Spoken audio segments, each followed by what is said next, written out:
Hello, good morning, dear student. I am Full Singh Yogi from Sri Digamba Institute of Technology, Bhandaraj Mode Dosa, in Civil Engineering Department. I will be discussed about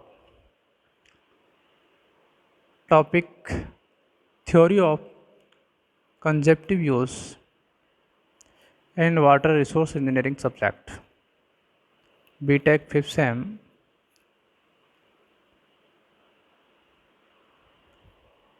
and discussed in previous video that definitions use of crops, water requirement, base period, crop period, duty and delta, इन डेफिनेशनों का discuss आपने किया previous video में और उनके बीच में relation. उसके बाद यदि आपको ये पता है कि किसी क्रॉप पीरियड का ड्यूरेशन इतना है, क्रॉप पीरियड इतना है या बेस पीरियड इतना है, तो उसके माध्यम से आप ये बता सकते हैं कि इस टाइप की फसल है उसको इतने वाटर की रिक्वायरमेंट होगी और फुल डेवलपमेंट के लिए इसे इस तरीके से यूज़ किया जा सकता है। ये आपने प्रीवियस वीडियो में देखा और आज अपन डिस्कस करेंगे कि कंसेप्टिव यूज़ किस तरीके से करते हैं। तो डियर स्टूडेंट, चलिए स्टार्ट करते हैं। Water requirement of crops, water requirements of crop, इनकी बात आपने डिस्कस की थी पहले। क्रॉप पीरियड, टेस्ट पीरियड आपने देखा था पहले। सॉरी, 1 मिनट का टाइम लूँगा आपका मैं। और आज अपन देखेंगे consumptive use, theory of consumptive use, introduction. होता क्या है देखिए आप, consumptive use for a particular crop may be defined as the total amount of water used by the plant in transportation, transference and evaporation from nearby soil in any specified time। यदि आप ये कहें कि consumptive use for a particular crop के लिए कितना होगा, यदि आप ये कहें कि टोटल अमाउंट ऑफ वाटर कि कोई भी क्रॉप्स है उसके लिए टोटल वाटर की कितनी रिक्वायरमेंट हो रही है, टोटल वाटर की कितनी रिक्वायरमेंट, उसे कितना वाटर यूज़ करना है, किसके लिए, किसी भी प्लांट के लिए, कोई पौधा है, प्लांट्स या क्रॉप्स के लिए जो आप जहाँ से बना हुआ है उससे लेकर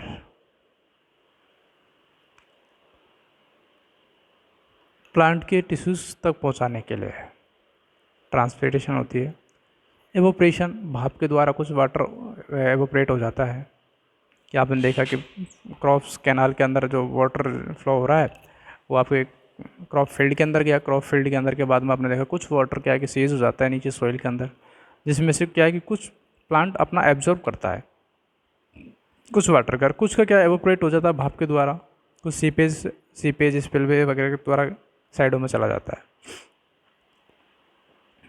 तो इस तरीके से वो near by soil in the specified time, fix time के अंदर, कोई स्पेसिफाइड टाइम बताएंगे आपको उसके अंदर होता है, तो वो आपको कंसेप्टिव यूज़ होता है।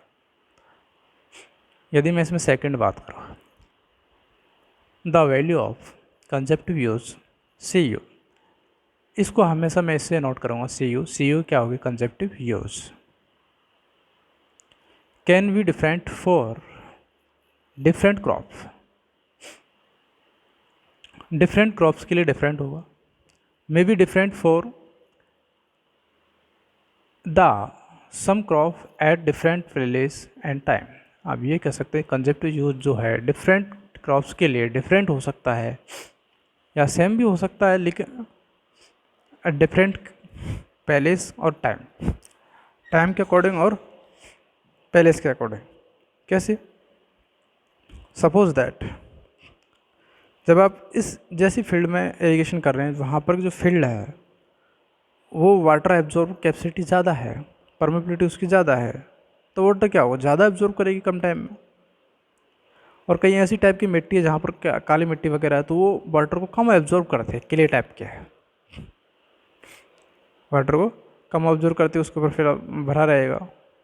ठीक है, प्लांट के अंदर कितना जा रहा है कि नहीं जा रहा है, या टाइम यदि आप बात करें कि समर का टाइम है, ठीक है, तो वाटर एवोपरेट ज़्यादा होगा।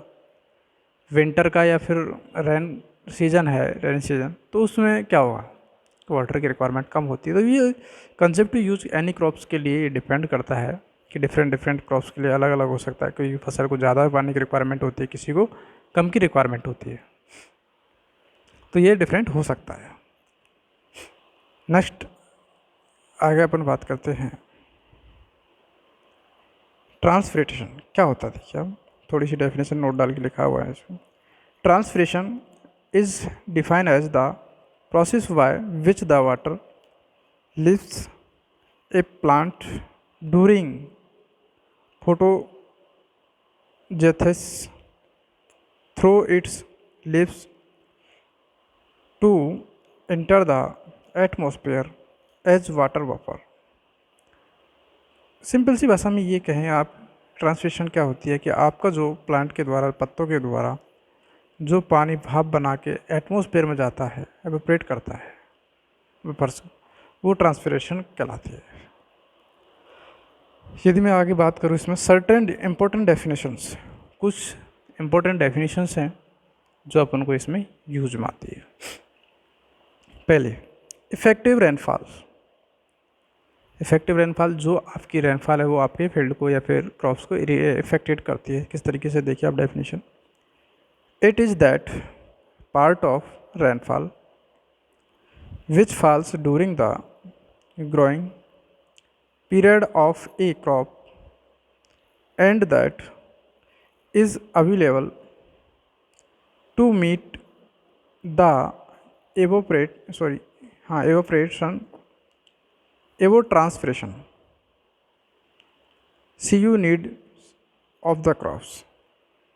समझ रहे हो क्या है, it is a part of rainfall, जो रेनफॉल का पार्ट है, विच फॉल जो गिरता है, during growth period of crop, जब आपकी फसल ग्रोथ कर रही है, ग्रो कर रही है, उसके लिए कितना यूज में आ रहा है, क्या इफेक्ट डाल रहा है। That available of meat the above transpiration needs of the crops, जो क्रॉप्स के लिए आवश्यक है, क्योंकि आपकी जो फसल है, क्रॉप्स है, भाप के द्वारा पानी निकालती है पत्तियों के द्वारा, ठीक है, इवोपरेट करती है। तो कितनी बारिश हो रही है, उसके लिए कितना वाटर अवेलेबल है, कितना है, किस टाइप से है, तो वो इसको क्या कहेंगे, उसे इफेक्टिव रेनफॉल का, आपकी जो क्रॉप्स को कितना इफेक्ट कर रही है। नेक्स्ट यदि मैं बात करूँ consumptive irrigation requirements, it is calculated as below. अब ये कहे कंजप्टिव इरीगेशन रिक्वायर्ड, कितनी रिक्वायर्ड होती है, उसे किस तरीके से कैलकुलेट करते हैं, तो नीचे दिया देखिए आप, C.IR, C का मतलब कंसेप्टिव, I का मतलब इरिगेशन, R का मतलब रिक्वायरमेंट। CU क्या है, कंसेप्टिव यूज, या फिर आप ये कहते हैं effective rainfall, evaporate transpiration minus P effectively, जो इफेक्टिव रेनफॉल है। PET का मतलब है इफेक्टिव रेनफॉल। जो टोटल एवोपरेशन था कंसेप्टिव यूज को C नोट से किया था, CU से, उसमें से यदि इफेक्टिव रेनफॉल को माइनस कर देंगे तो कंजप्टिव इरीगेशन रिक्वायरमेंट आपको आ जाएगा। मतलब आपको इतने पानी की रिक्वायरमेंट है, क्योंकि कुछ तो इफेक्टिव रेनफॉल के द्वारा जो हो रहा है उसको तो माइनस करना पड़ेगा टोटल में से। तो इस तरीके से आप इस फॉर्मूले के माध्यम से ये निकाल सकते हैं। CU क्या है, consumptive use, CU is consumptive use.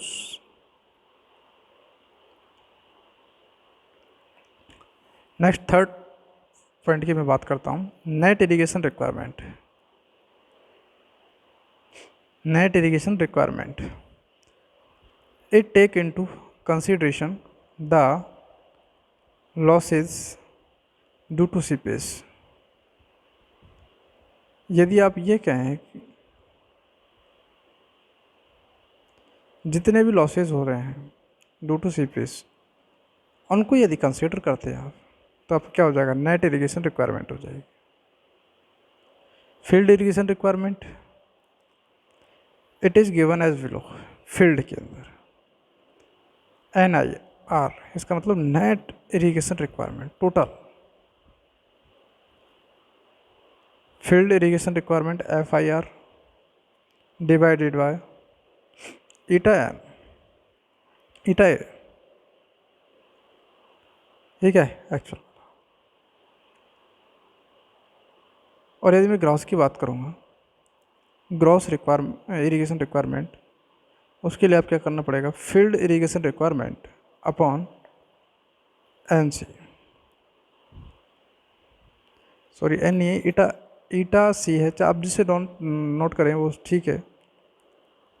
It takes into consideration the losses due to, sorry consideration the losses during convergency, जो आपके कन्वर्जेंसी में आपका वाटर काम आ रहा है।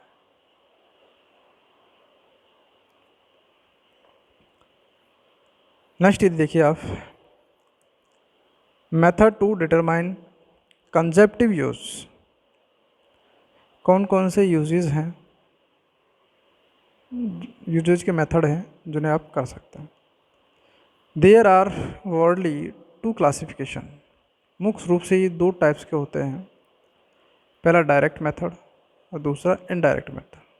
आप ये कह सकते हैं कि कंजेप्टिव यूज़ को दो मेथडों के द्वारा फाइंड आउट किया जा सकता है, और वो पहला है डायरेक्ट मेथड और दूसरा है इनडायरेक्ट मेथड। डायरेक्ट मेथड में देखिए आप, टैंक लिविंगस्टर मेथड, सेकंड यदि मैं बात करूँ field experimental plot method, second की, थर्ड की मैं बात करूँ इनफ्लो या आउटफ्लो स्टडीज। एक फील्ड एक्सपेरिमेंटल हो जाता है, एक टैंक लिविंगस्टर मेथड हो जाता है, फोर्थ है soil moisture method, soil moisture method. Indirect method के अंदर यदि आप देखें,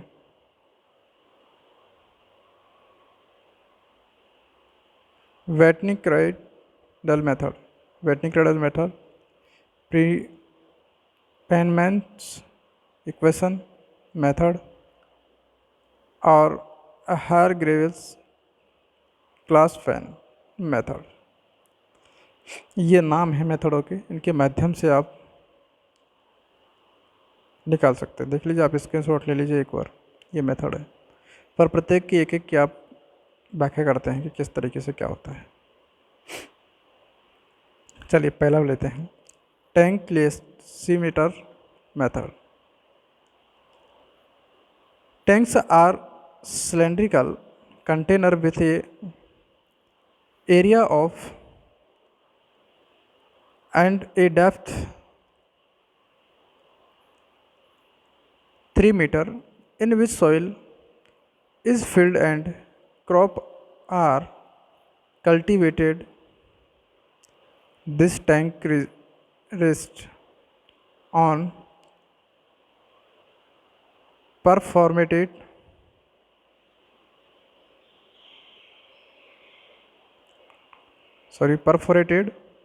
base plated and water is applied through a measuring system corresponding to the optimum water requirement for maximum yield of crops. The difference of the water applied and excess water collected form of the perforated plant is called the conservative use of water. यदि आप इसको देखें कि कुछ days के लिए आपने water को, ये प्लांट है आपका, ठीक है, ये WBA है, ये आपका कोई एरिया लिया है 10 मीटर इस क्यूब और डेप्थ है इसकी 3। देखिए यहाँ पर 10 है, ये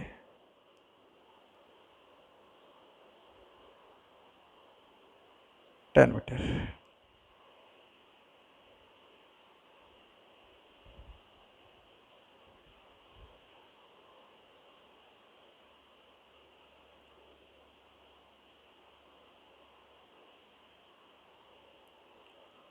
टेन मीटर स्क्वायर है। अब 10 मीटर स्क्वायर क्यों नहीं है, स्क्वायर एरिया है और इसकी डेप्थ है 3 मीटर, डेप्थ है 3 मीटर,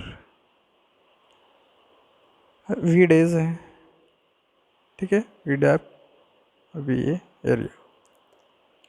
यदि मुझे कंजप्टिव यूज निकालना है तो V A minus V D upon V, ये आपका ग्राफ आएगा इस तरीके से। ये तो आप एक बार स्क्रीनशॉट ले लीजिए इसका। नेक्स्ट मैं बात करूँ field experimental plot. In this method irrigation water is applied in section A selected field plot in such a way that there is neither deep seepage nor surface runoff। जो surface के ऊपर water run of कर रहा है उसके लिए field obtained yield obtained from different plot is plotted graphically against the total water used, and that water is selected which gives maximum yield. This refers to the conjective use of water. Conjective use of water. I.D. Plany-Credial method. This method gives the monthly conjective use of water and is given by as following. इस तरीके से ये find out कर सकते हैं सी you find out करने का formula. देखिए आप एक मिनट, यदि मैं बात करूँ सी यू इक्वल टू के डॉट पी अपॉन 40 कोष्टक में 1.8T प्लस 32 कोष्टक में। इसे आप क्या फाइंड आउट कर सकते हैं, वेयरएस सी यू क्या है, conservative use in centimetre per month. जो आप वाटर कंज्यूम कर रहे हैं, जैसे मैं आपसे कहूँ कोई क्रॉप्स है, उस क्रॉप्स के लिए मंथली कितने वाटर की रिक्वायरमेंट है, यानी कि एक मंथ के अंदर उसको कितना पानी चाहिए। जैसे आप अपन गेहूँ की खेती करते हैं या बाजरे की खेती करते हैं, तो उसके लिए आपको एक महीने के अंदर कितने पानी देना पड़ता है, 1 बार देना पड़ता है, 2 बार देना पड़ता है। और उसमें भी आपको सेंटीमीटर में डेल्टा निकालना है। जैसे आपने पिछले वीडियो में डिस्कस किया था डेल्टा क्या होता है कि जो फसल को बेस पीरियड के अंदर या क्रॉप पीरियड के अंदर जितने पानी की रिक्वायरमेंट होती है, टोटल डेप्थ ऑफ वाटर, वो आपका डेल्टा होता है। उसे हमेशा सेंटीमीटर में मेजर करते हैं। तो आपको सपोज़ दैट एक बार में 10 सेंटीमीटर का पानी की रिक्वायरमेंट पड़ी, एक बार 10 सेंटीमीटर पानी डेप्थ तक दे रहे हैं आप, फिर और वो 15 दिन के ड्यूरेशन में दे रहे हैं। 2 बार कितने दिन बाद देनी पड़ी, 15 दिन बाद। तो एक महीने में कितने बार देना पड़ा, 1 मंथ के लिए 2 बार। तो टोटल कितना, एक मंथ में कितना हुआ, 20 सेंटीमीटर। तो आप ये कहेंगे conservative use in centimetre per month, यानी कि 20 सेंटीमीटर पर मंथ आपको कंजर्वेटिव यूज की ज़रूरत पड़ेगी डेल्टा के अकॉर्डिंग। तो इस तरीके से आप बता सकते हैं। समझ में आया कि डेल्टा क्या होता है कि टोटल, उसको डेप्थ टोटल को जोड़ते हैं। जैसे एक गेहूँ की फसल करते हैं, उसमें आपको 5 बार पानी देने की ज़रूरत थी, एक बार में आपने 10 सेंटीमीटर का पानी दिया, तो टोटल इसका टोटल डेप्थ डेल्टा कितना हो गया उसका 50। तो इस तरीके से पर मंथ की बात कर रहा है। पर मंथ कितना, तो एक महीने में आप 2 बार पानी देते हैं क्रॉप्स के लिए, तो एक बार में 10 सेंटीमीटर का देते हैं, 2 बार के लिए कितना 20 सेंटीमीटर। चलिए नेक्स्ट यदि मैं बात करूँ आपसे टी। टी क्या है? Temperature in centimetre centigrade centigrade यदि कहें या man monthly temperature, mean monthly temperature, यदि आप कहें पूरे महीने के अंदर कितना टेम्परेचर रहा है, पूरे मंथ में कितना टेम्परेचर रहा है मेनली। ऐसे जैसे आज 30 रहा है, किसी दिन 32 है, किसी 35 है, किसी दिन 40 है, किसी दिन 42 है, किसी दिन 39 है, 36 है। उनका मेनली एवरेज अगर देखें आप, तो वो टेम्परेचर कितना है, वो टेम्परेचर कितना है, वो आपका टी होगा, जो आपका 1.8 मल्टीप्लाई बाय टी यहाँ पर दिया हुआ है। ये क्या है आपका टेम्परेचर है, और वो भी आपको सेंटीग्रेड में आपको बताना है।